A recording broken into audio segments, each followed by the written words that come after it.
बिथांमोना मावानानै बुङाखै बिथांमोना जायानानै बुङाखै आरो जोङो भारत सरकारनि सायाव दिनैबो बिश्वास दङ मोदीनि सायाव अमित शाहनि सायाव जोंहा दाबो बिश्वास दङ किन्तु खोथाया जाहैबाय जे टाइम गोलाव खालायोब्ला डिले खालायोबा जोङो जि आन्दोलनखौ खालामनानै जि अधिकारखौ मोनदोंमोन आरो जि एसपिरेसनखौ लानानै बर' रायजो राजाया बड'लेण्डनि आसामनि रायजो राजाया जि आन्दोलन खालामदोंमोन जि सुक्ति जादोंमोन सुक्तिनि उनाव जि कागजाव लिरनाय दफा बे दफाखौ जुदि फिथाइ हिसाबै मोनजायाब्ला फिथाइ हिसाबै जुदि अधिकारखौ मोनाब्ला बेबायदि सुक्तिनि जेबो मुल्य थाहैनाय नङा दा बेखायनो सरकारखौ जों खावलायदों जे गोख्रैनो बे दफाफोरखौ मावफुंनांगौ आरो जोङो स्पष्टयै बुंदों जे एसटि हिलनि इस्यु कार्बि आंलंनि बर' कछारिनि आरो बर' कछारि काउन्सिलखौ पूर्णांग मर्यादा होनांगौ बिनि उनाव एनडिपिनि केस उइथड्र खालामनांगौनि जि खोथा दङ 1500 कौटिनि गेजेरजों central university NIT sports university NERIMS hotel and management institute जिखिनि बेयाव खोथा बाथ्राफोरा लिरनाय दङमोन इनस्टिट्यूट इनफ्रास्ट्राक्चार डेभेलपमेन्टनि आरो फरेस्ट राइट एक्टनि गेजेरजों हानि अधिकार होनाय स्कुल प्रभिन्सियलाइजेशन 6.3 बे गासै दाबिखौ लानानै जों दिनै भारत सरकारखौ दिल्लीयाव फैनानै जों खोनाहोनो नागिरदों जाहाथे भारतनि प्रधानमन्त्रिया भारतनि नखर मन्त्रिया आसामनि गिबि मन्त्रिया खोथाखौ स्पष्टयै बुजियो स्पष्ट भाषाजों जोङो बुंनो नागिरदों जे विन्टार सेसन अफ पार्लियामेन्ट 1 डिसेम्बरनिफ्राय जागोन बेयाव 125 एमेन्डमेन्टआ पास जानांगौ आरो जुदि पास खालाया दुलाराय बर' फरायसा आफादा गासै सोमावसारग्रा आफादफोरखौ लानानै क'क्राझाराव 2 लाख मानसिनि गेदारिंनि मोनसे माने मास गेदारिं हाबाफारि लानायनि गेजेरजों भारत सरकारखौ नारसिननो थाखाय जों खामानि मावगोन बे खोथाखौ जों स्पष्ट बुङो आरो भारत सरकारा मोनफ्रोमबो खोथाखौ गोसोआव लानानै जाहाथे हाबाखौ मावो बिनि थाखाय दिनै जों बे मन्चनिफ्राय बे जन्तर मन्त्रनिफ्राय जोङो खावलायबाय गोजोन्थों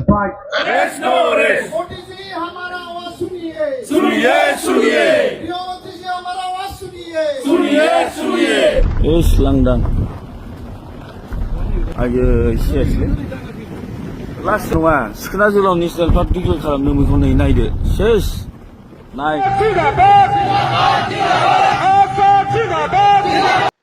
खुलुमबाय रायजोफोर गिबिसिन भारत थांखिब्ल इउटुब चेनेलनिफ्राय रायजो राजा बयनिसिमबो फुंबिलिनि गोजोननाय बावहरनाय जाबाय जायफ्रा सानफ्रोमबो खौरां खोनासंनो मोजां मोनो नोंथांमोननि थाखाय आङो माखासे भिडिअसफोरखौहाय गोनां भिडिअसफोरखौहाय लानानै फैबावबाय रायजोफोर जोङो दिनै सावरायगोन नैबे दिल्लीयावहाय हज्रिख्रावनायनि सायाव आरो बेजों लोगोसे नैबे एसटि दाबिग्राफोरनि सायाव नैथियाव नैबे मुंख्लं खाम्फानि सायाव थामथियावहाय नैबे हाग्रा सिमफायनायनि सायाव आङो सावरायगोन रायजोफोर फै अब्ला जों नैबे मोननै सावगारिनि सायाव जों सावरायग्रोनोसै नोंथांमोनाबो नुखादों समाजावहाय बेबायदि थासारिया सोमजिगासिनो दङ जोंनि समाजावहाय गोजोन गैया मानो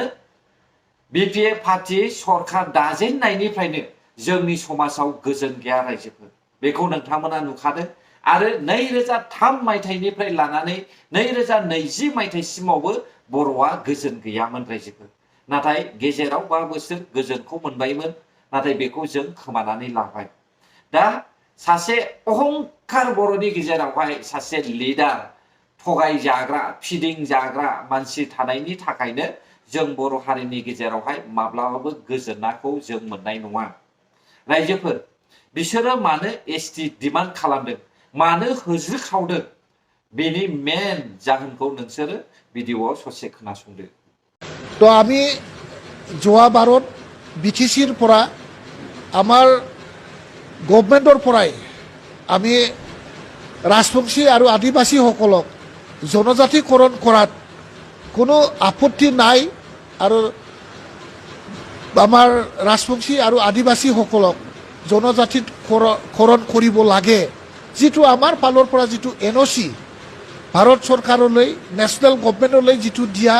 যিটো এটা এনঅ'চি সেই এনঅ'চিখন আকৌ প্ৰয়োজন হ'লে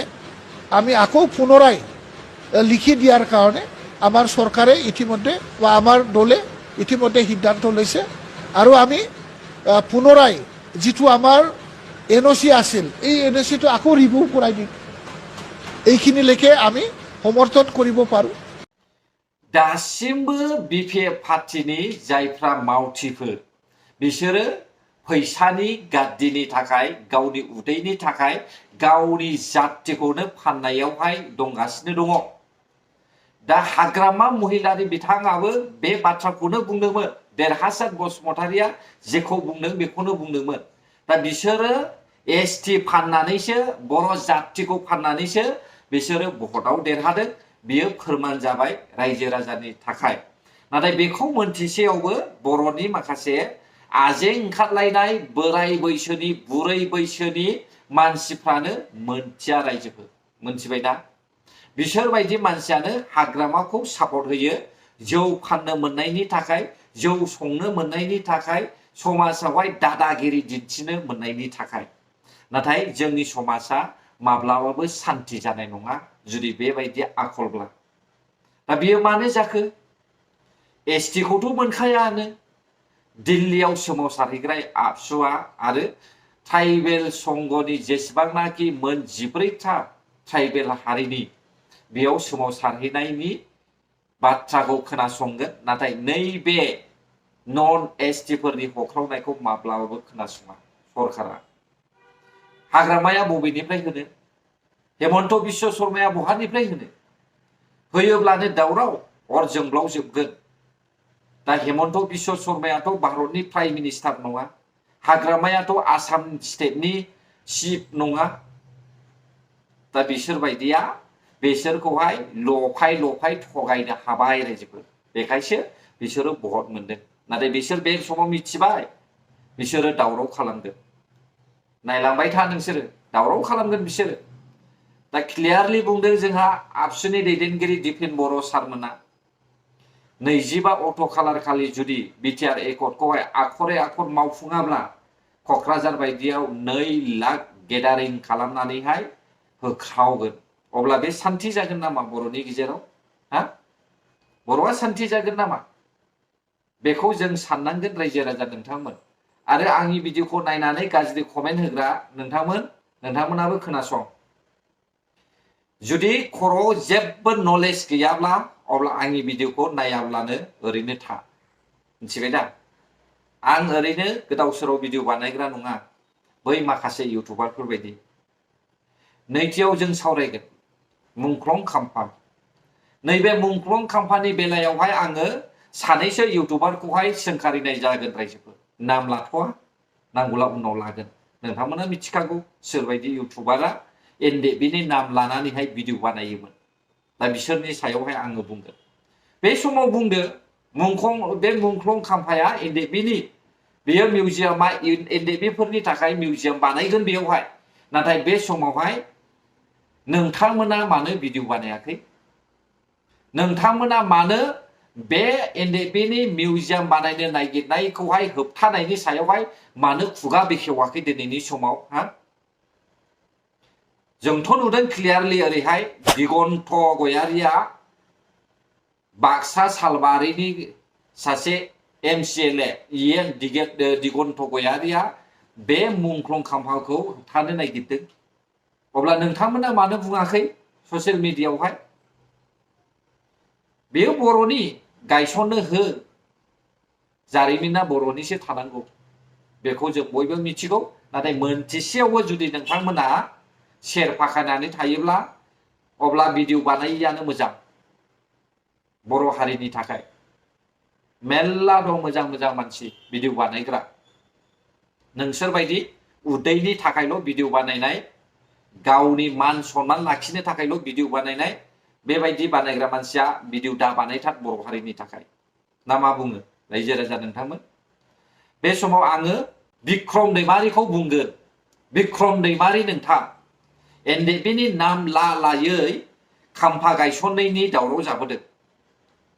जेरावबो एनडेबिनि जायगा बानायैनि दावराव जाबोदों नाथाय दिनैनि समावहाय नोंसोरनि बिपिएफ पार्टिनि जे सासे बाक्सा सालबारि कनस्टिटुन्सिनि सासे दिगन्त गयारि इएमआ नैबे मुंख्लं खाम्फा मिउजियाम बानायनायखौ होबथादों बेनि सायाव बिक्रम दैमारि नोंथाङा मा बुंगोन हा एसे फिननाय हो रायजो राजानि सिगाङावहाय जोंथ' लुबैया बेबायदि होबथानायखौहाय जेरावखिया जाया बर'नि नेरसोना थानांगौ जेरावखिया जाया बेयाव गायसन जानांगौ बेखौ रायजो राजाफ्राबो होबथानो नाङा बे समावहाय जोबनायाव फैदो नै हाग्रा दामफायनाय सिखोना जाहार हाग्राया नेशनेल पार्क जाबाय दा नेशनेल पार्क जानायखौ नुसेयावबो बिपिएफआ सरखार सलायनाय लोगो लोगो बांसिननिफ्राय बांसिन बारानिफ्राय बारा हाग्रा सिफायनाय जों नुनो मोनबाय रायजोफोर सोर होबथादों ना रायजो राजाफ्रा बुंदों ना सरखारानो बुंदों बेयावहाय सिगांनि समावथ' वाव जोंहा रायजो राजाफ्रा हख्रावबायनाय साव होदलायनाय थैनो थोनलायनाय बाप बाप बाप बाप बाप बाप दिनैनि समाव सोर बुंदों रावबो बुङाखै न' होखारजादोंब्लाबो बुंनो हायाखै नाथाय सिगांनि समावहाय थैनो नागिरलायनाय होख्रावबायनाय सरखारखौहाय मुजुफबलायनाय वाह मा इसिबां इन्टारेस्टिं बर' हारि आसरित ना जोंनि बर'फ्रा आरो बै सानैसो इउटुबार्सफ्रा अन दा स्पट थांनानै दंफां दाननाय जायगायावहाय हा होखारनाय जायगायावहाय वाव मा बुंहैदोंमोनथाय भिडिअखौ रिपिट खालामब्लासो मिथिसिगोन रायजोफोर आं नाम मुंख'थ'ला दा बेखायनो साननो रोंनांगौ बबेया मोजां बबेया गाज्रि सोर मोजांनि थाखाय मावदों सोर गाज्रिनि थाखाय मावदों बेखौसो साननो रोंनांगौ दिनै इलिगेलि हाबनाय सुबुंफ्रानो हा आवग्रिनो थांगासिनो दङ बिटिआरआवहाय थेवबो बेखौहाय सोंखारिग्रा खुगा सिनानै बुंग्रा रावबो गैया रायजोफोर बेखौहाय नोंथांमोनाबो साननाया मोजां अब्ला भिडिअआबो बेसेखिनियानोमोन रायजोफोर गोजोन्थों जायफ्रा आंनि भिडिअखौ जोबजासे नायबाय बर' हारि जै जाथों जै बर' हारि